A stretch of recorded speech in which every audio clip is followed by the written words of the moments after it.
Seguimos com Liberdade desta segunda-feira e agora vamos conversar com o comentarista político Caio Coppola. Oi, Caio, boa tarde, boa semana para nós. Boa tarde, Roberta. Boa tarde ao espectador da CNN. Excelente semana para nós. Primeiro tema, então, vamos falar sobre a ministra do Supremo Tribunal Federal, Rosa Weber, que acolheu um pedido feito pelas procuradorias do estado de São Paulo, também Maranhão e Bahia, para que o Ministério da Saúde volte a financiar leitos de UTI destinados, claro, a pacientes com a Covid-19. A Procuradoria-Geral Paulista afirmou que a decisão do STF é uma grande vitória para o estado de São Paulo. O governo da Bahia disse que o número de leitos custeados pela União vinha sendo reduzido nos últimos meses. Flávio Dino, governador do Maranhão, afirmou que esse é um direito dos estados e um dever do governo federal. O Ministério da Saúde disse à CNN que os pagamentos de leitos de UTI para pacientes com Covid têm sido feitos conforme demanda e credenciamento dos estados, sem nenhuma desabilitação ou ainda suspensão. Caio, passo para você então. Como é que você avalia essa decisão que foi anunciada pela ministra? Essa é uma vitória dos estados em relação ao Ministério da Saúde, ao governo federal? E quem são os responsáveis pela falta de leitos de UTI em diversos estados?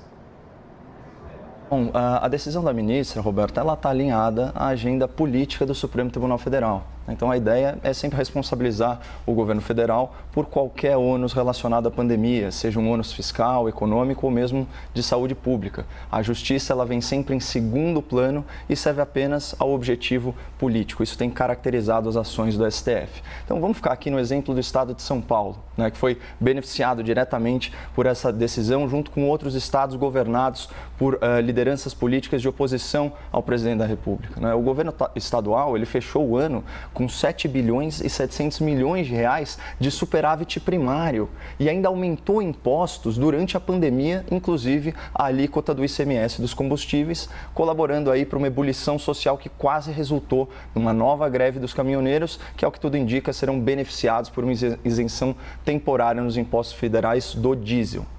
Além disso, o estado aqui de São Paulo e os seus municípios receberam em repasses extraordinários do governo federal e suspensão do pagamento de dívidas nada menos que 31 bilhões e 400 milhões de reais. Portanto, quem se beneficiou fiscalmente na pandemia foram governos e prefeituras que sequer conseguiram gastar todo o dinheiro recebido da União em 2020. Então, vamos sair um pouquinho do juridiquês e também da política. O que faria mais sentido? Ou melhor, quem que deveria pagar por uma questão que é até de bom senso? O governo federal, que acumulou mais de 730 bilhões de reais em déficit primário, ou estados e municípios superavitários com dinheiro federal no caixa? A minha resposta é bem simples. Vamos então para o próximo tema, Caio. 19 governadores assinaram uma nota pública reagindo a uma postagem feita pelo presidente Bolsonaro sobre os repasses feitos pelo governo federal aos estados no enfrentamento à Covid no ano passado. Bolsonaro discriminou os valores para investimentos diretos na saúde e para o pagamento do auxílio emergencial e, de acordo com os dados divulgados pelo presidente, o governo federal repassou mais de 80 bilhões de reais. Os governadores declararam que os repasses são obrigação do governo federal, já que boa parte dos impostos federais pertence aos estados e também aos municípios. Caio, como é que você avalia essa reação em cadeia que a gente acompanhou dos governadores? A postagem de Jair Bolsonaro passa qual tipo de mensagem para os estados? Bom, para comentar esse assunto, Roberto, peço perdão por ter te atropelado, eu vou usar como exemplo o vergonhoso e inadmissível colapso na saúde do Rio Grande do Sul, estendendo aí toda a minha solidariedade às vítimas da Covid-19 e os seus familiares desse estado que é tão querido para mim. Trago para vocês aqui a manchete da Gaúcha Zero Hora, publicada ontem. Ocupação de UTIs volta a superar 100% e aumenta a fila de espera por leito em Porto Alegre nesse domingo. Diz a reportagem, o número de doentes internados com Covid-19 bateu o recorde da pandemia. Como resultado do esgotamento da rede de saúde, a fila de espera por um leito também se manteve em elevação. 142 pessoas com o vírus em emergências às 3h30 da tarde. Vamos dimensionar a gravidade do problema? Trata-se de 142 almas sem atendimento adequado, precisando urgentemente de hospitalização com terapia intensiva. Agora vamos ponderar sobre o absurdo dessa situação em Porto Alegre. Isso acontece numa cidade desenvolvida, com 1,5 milhão de habitantes, que é a 6ª capital com maior IDH no Brasil e governada por um político adulado pela grande imprensa. E aqui eu faço questão de consignar a minha profunda decepção com as manifestações recentes do jovem governador do Rio Grande do Sul. Dia 25 de fevereiro, numa declaração no mínimo infeliz, o senhor Eduardo Leite afirmou por escrito, aspas, não tem como expandir muito mais os leitos de UTI. Até porque 60% das pessoas que vão para uma UTI, infelizmente, não sobrevivem. Leito não é garantia de não perder a vida. Que lógica perversa é essa, senhor governador? E os 40% dos pacientes que sobrevivem, graças ao cuidado intensivo, eles não valem o esforço, eles não valem o investimento em mais leitos de UTI? O seu compromisso constitucional não é garantir que as pessoas sobrevivam, é garantir que elas não morram por falta de atendimento adequado. A sua preocupação, na verdade, deveria ser só de ordem humanitária, mas, já que a sua frase denota uma visão utilitarista, quase maquiavélica sobre a gestão pública, eu vou tentar persuadir o senhor a cumprir a sua obrigação de uma outra forma, Ao escancarar essa falta de empatia, o senhor está comprometendo o seu futuro político. Governador, situe-se, ou melhor, comporte-se. O senhor é um presidenciável.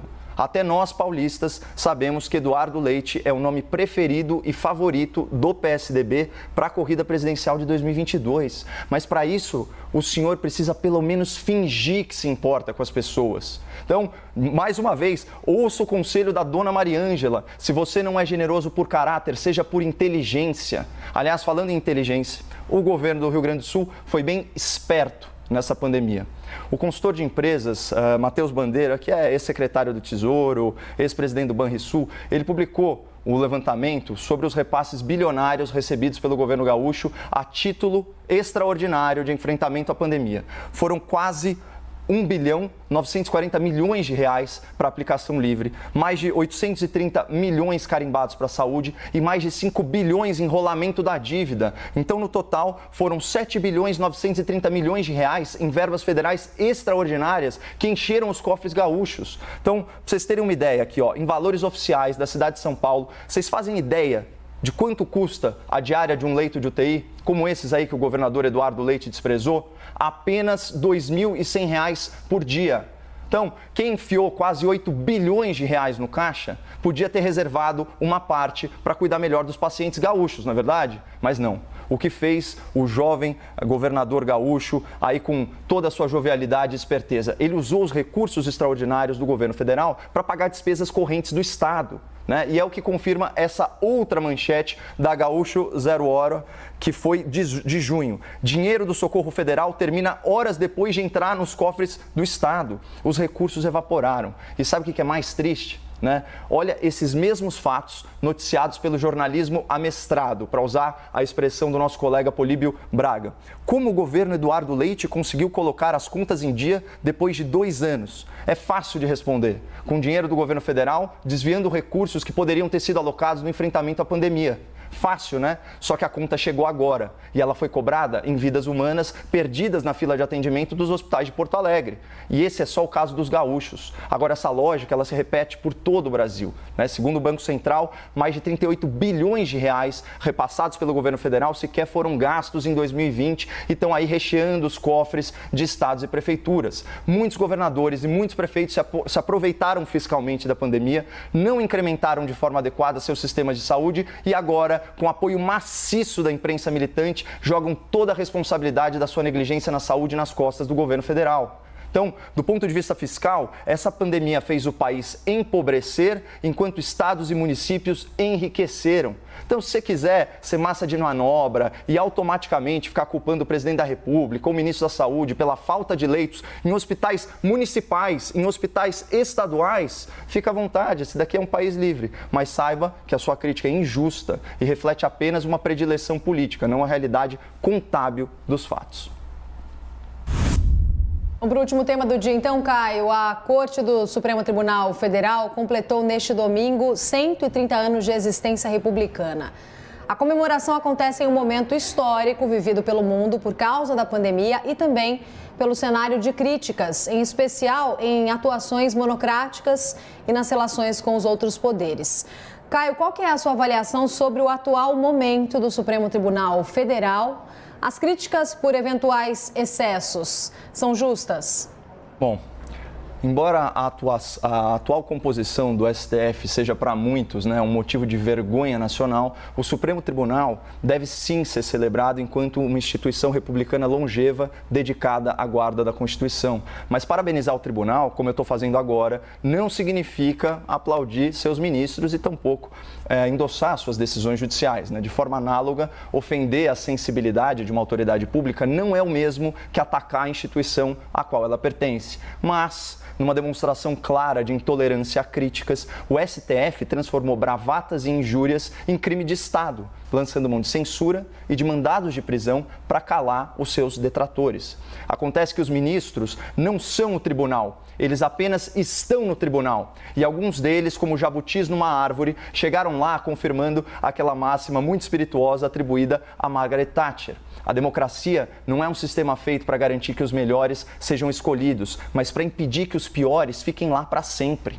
O problema é que no caso do STF, os piores podem ficar lá por muito tempo. O senhor Gilmar Mendes, por exemplo, só terá sua aposentadoria compulsória em 2030. E fica aqui uma ressalva. Como o ministro Gilmar se tornou uma referência nacional e mundial na soltura de corruptos condenados, eu confesso que meu juízo sobre ele não é dos melhores. Por isso, no intuito de oferecer um outro ponto de vista ao espectador, eu recorro à opinião dos pares e destaco falas do ministro Luiz Roberto Barroso dirigidas diretamente ao ministro Gilmar Mendes na sessão plenária de 21 de março de 2018. Peço licença para uma interpretação. Você, Gilmar Mendes, é uma pessoa horrível, uma mistura do mal com atraso e pitadas de psicopatia. Vossa Excelência não consegue articular um argumento. A vida para Vossa Excelência é ofender as pessoas, é bilis, ódio, mau sentimento. Vossa Excelência, Gilmar Mendes, nos envergonha. Vossa Excelência é uma desonra para o tribunal. Um temperamento agressivo, grosseiro, rude, não tem ideia, não tem patriotismo, está sempre atrás de algum interesse que não o da justiça. Lembrando que as opiniões emitidas pelo ministro Barroso não refletem necessariamente a posição da CNN nem a minha. Mas a julgar por esse franco desabafo do ministro, nós podemos inferir que o Supremo Tribunal Federal não é mais um ambiente de excelência, mas sim um ambiente das excelências. E por sinal, esse pronome, Vossa Excelência, tornou-se uma mera formalidade de tratamento que não reflete a envergadura moral, muito menos brilhantismo intelectual. Quais as obras jurídicas de relevo produzidas pelo senhor Cássio Nunes? Qual que é o resultado das tentativas do senhor Dias Toffoli em ingressar na magistratura por concurso público? Onde que está a exigência constitucional do tal notável saber jurídico? Teve o mesmo destino que a expressão Vossa Excelência. Virou uma questão protocolar, num colegiado que está desmoralizado. O desprestígio do STF é tão evidente que um desses advogados criminais, fanfarrões e milionários, se sentiu à vontade para ir ao tribunal vestindo bermuda e camiseta. E ainda fez pose ao ser fotografado. Então, pelo menos agora a gente sabe que se o STF fizesse uma festa de 130 anos, o traje seria informal completo e de preferência calçando chinelos ou sandálias. O atual presidente do tribunal, o ministro Luiz Fux, ele publicou uma nota sobre o aniversário da corte, afirmando que o tribunal é um vetor positivo de segurança jurídica e de proteção das liberdades humanas e garantias fundamentais. De que tribunal o senhor está falando, ministro? Segurança jurídica? Desde 2009, o STF mudou 3 vezes de opinião sobre a prisão após julgamento de segunda instância. E o atual entendimento só faz estimular a impunidade.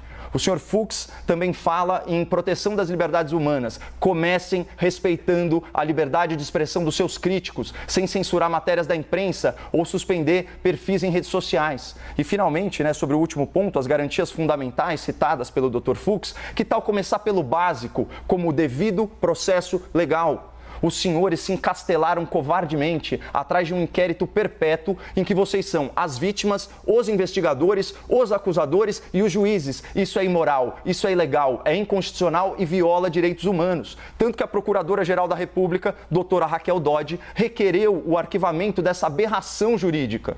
Eu louvo Eu louvo o esforço vão do presidente Fux em zelar pela imagem da sua corte, mas o conteúdo de certas decisões judiciais dos seus colegas, sempre em benefício da bandidagem engravatada, fazem a população ecoar aquele desencanto manifestado por Rui Barbosa, esse sim, um grande jurista e defensor do Supremo Tribunal Federal. Leio para vocês: de tanto ver triunfar as nulidades, de tanto ver prosperar a desonra, de tanto ver crescer a injustiça, de tanto ver agigantarem-se os poderes nas mãos dos maus, o homem chega a desanimar-se da virtude, a rir-se da honra e a ter vergonha de ser honesto. Tão decepcionado e tão desiludido está o povo brasileiro com os ministros do STF, que na última grande pesquisa de opinião do Datafolha sobre o prestígio das instituições, menos de 1/5 dos entrevistados manifestaram grande confiança no tribunal. Essa confiança generalizada no STF explica, em parte, a lembrancinha de aniversário entregue pelo corajoso senador por Goiás, Jorge Cajuru. O senhor Cajuru protocolou um fundamentado pedido de impeachment em desfavor do ministro Alexandre de Moraes. A petição, que é apoiada em jurisprudência do próprio STF, denuncia o senhor Alexandre pela prática de crimes de responsabilidade tipificados na Lei Federal 1079, artigo 6º, incisos 2 e 3, que eu leio para o espectador. São crimes de responsabilidade usar de violência ou ameaça contra algum representante para afastá-lo da Câmara a que pertença ou para coagi-lo no modo de exercer o seu mandato. E também é crime de responsabilidade violar as imunidades asseguradas aos membros do Congresso Nacional. Então, com perdão do trocadilho, é flagrante que a prisão ilegal de um parlamentar por crime de opinião, seguida da censura, das suas contas nas redes sociais, se enquadra à perfeição nessas hipóteses legais. E por mais injurioso, por mais difamatório que seja o discurso de um político, por mais que ele mereça sim ser punido pela sua quebra de decoro, nada justifica o atropelo da Constituição, muito menos por um ministro do Supremo Tribunal Federal. Mas, como eu disse, o pedido de impeachment assinado pelo senhor Cajuru é só uma lembrancinha. O verdadeiro presente de aniversário cabe ao novo convidado dessa festa, o senhor Rodrigo Pacheco, presidente do Senado. É exclusivamente dele a decisão de encaminhar ou não encaminhar as graves denúncias feitas contra Alexandre de Moraes. E, para nossa sorte, milagrosamente, o senador Rodrigo Pacheco não é réu no STF, o que nos dá alguma esperança de que ele cumpra o seu papel constitucional e inicie para ontem, a análise do impedimento do ministro Alexandre de Moraes. Portanto, estamos aí no aguardo desse presente de aniversário e desejamos os parabéns à instituição do Supremo Tribunal Federal, apesar de alguns dos seus integrantes.